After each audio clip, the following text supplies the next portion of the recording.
तीसरी तिमाही के खराब नतीजों के बाद टाटा मोटर्स पैसेंजर्स व्हीकल के शेयर 2.5% की गिरावट के साथ आज खुले हैं। 365 रुपए पर खुलने के बाद शेयरों में रिकवरी देखने को मिल रही है और निचले स्तरों से टाटा मोटर्स पैसेंजर व्हीकल्स के शेयर 1.5% तक चढ़ गए हैं।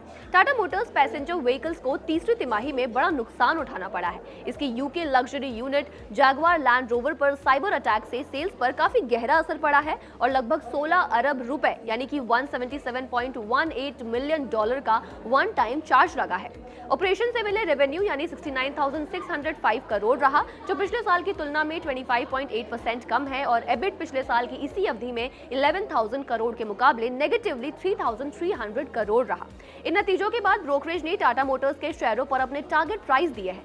तीसरी तिमाही के नतीजों के बाद ग्लोबल ब्रोकरेज फर्म जेफरीज ने टाटा मोटर्स के शेयरों पर 310 रुपए का टारगेट प्राइस दिया है, जो मौजूदा लेवल से काफी कम है। टाटा मोटर्स के शेयरों में पिछले 1.5 साल में काफी गिरावट देखने को मिली है और ये अपने रिकॉर्ड हाई से 710 रुपए से टूटकर 323 रुपए तक जा चुका है। हालांकि फरवरी में अब तक ये स्टॉक 7% चढ़ भी चुका है। टाटा मोटर्स पीबी ने कहा कि जेएलआर में हुई साइबर घटना से उसके परफॉर्मेंस पर काफी गहरा असर पड़ा है। हालांकि ज्यादा सेल्स और इंसेंटिव के कारण घरेलू प्रदर्शन में तिमाही दर तिमाही काफी सुधार भी हुआ है।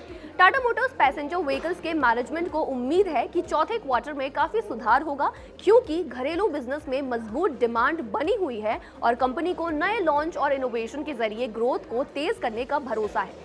जेएलआर के सीईओ पीबी बालाजी ने कहा कि तीसरी तिमाही जेएलआर के लिए काफी चुनौतीपूर्ण रही।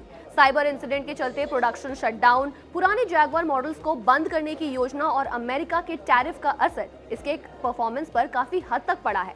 उन्होंने आगे ये भी कहा कि भले ही बाहरी माहौल अभी अनस्टेबल है, लेकिन चौथी तिमाही में प्रदर्शन में बड़ा सुधार आने की उम्मीद भी है। कंपनी के पास वैश्विक चुनौतियों से निपटने की एक क्लियर स्ट्रैटेजी है और फोकस ट्रांसफॉर्मेशन बना हुआ है। उन्होंने ये भी कहा है कि 2026 जेएलआर के लिए खास साल होगा, जब अगली पीढ़ी के वाहन तैयार किए जाएंगे। इनमें रेंज रोवर इलेक्ट्रिक का लॉन्च और नए जैगवार मॉडल की पहली झलक शामिल है। उन्होंने कहा कि भले ही बाहरी माहौल अभी अनस्टेबल है, लेकिन चौथी तिमाही में प्रदर्शन में बड़ा सुधार आने की पूरी उम्मीद की जा रही है।